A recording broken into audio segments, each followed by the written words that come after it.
Hey everyone, welcome back to today's video. I've got a very quick update that Victorian government has released about an interim state nominations that's open for subclass 190 and 491.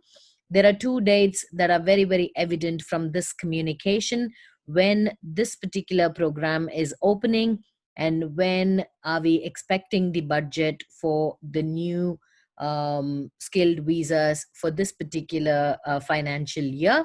So this very brief communication has a lot of information packed. So as always, I'm going to explain it to you in my own way to make things clear and in a very simple and effective way.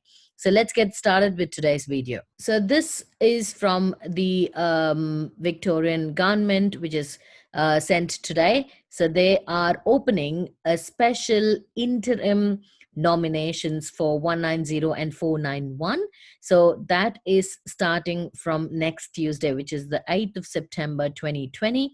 And they are also changing this particular process of the visa nomination with a new process that will focus on the talent and contribution to Victoria's economic recovery. Because today there was an article on news.com like how much Australia has been hit with the recession because of COVID, and that's why they are seeking expression of interest from occupations who are in the state already and who will contribute to recover the economy.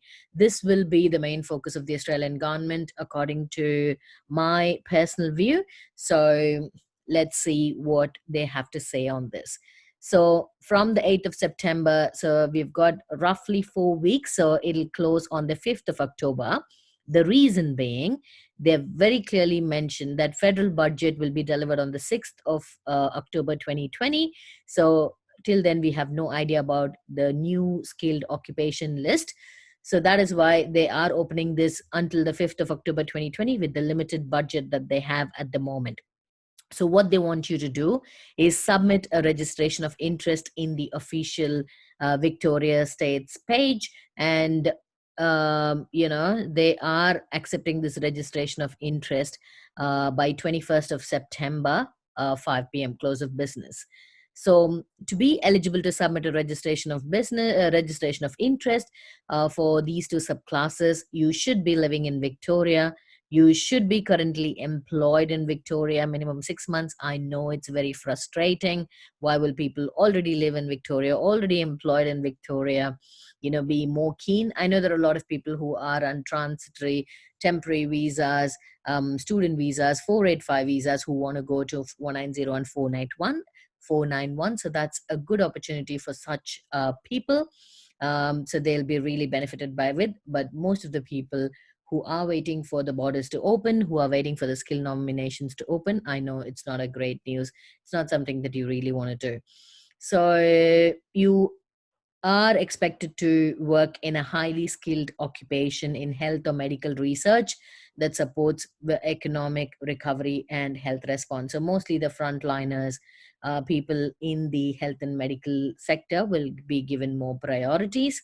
So from then they will select the best candidates to apply for the visa nomination. It's more like the state is giving you a nomination for the state sponsored visas, and then it's just a very shortcut process.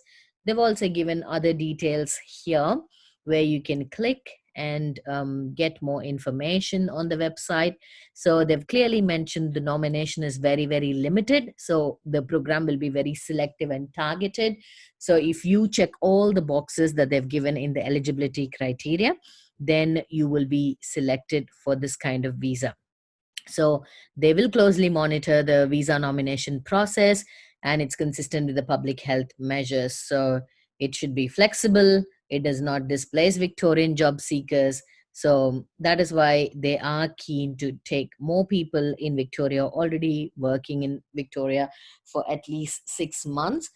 So here, as always, there is a gray area where you can't say minimum 6 months for a lifetime. Like if I've been in Australia for 5 years, is it enough if I've just worked for 6 months, or is it 6 months in the last 12 months?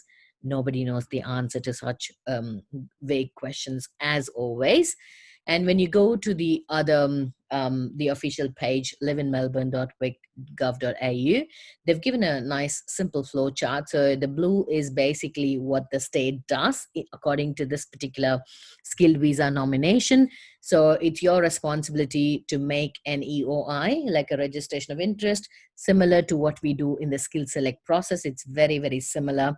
So, and then you do your registration, because the EOI will help them to complement the information that you've provided in the registration of interest. And they will evaluate your registration and select the best candidate.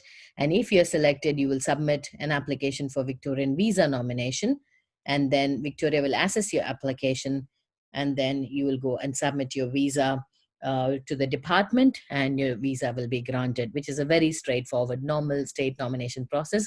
But they're just doing these extra bits of selections and evaluation and filtration to make sure they're selecting the right people, what they want, with the minimum budget. Okay, I'm sorry if I've disappointed most of you who were looking for other informations, but at this point of time, this is the best information that I could provide for people who are onshore. So I believe this was useful for most of you. At least you know that things are moving in the immigration space as usual, and keep processing your work. Do not delay.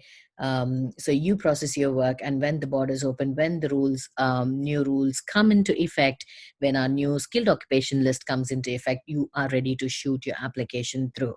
So be prepared for that, and I'm sending you all my best wishes and positive vibes, and I will see you all in the next video.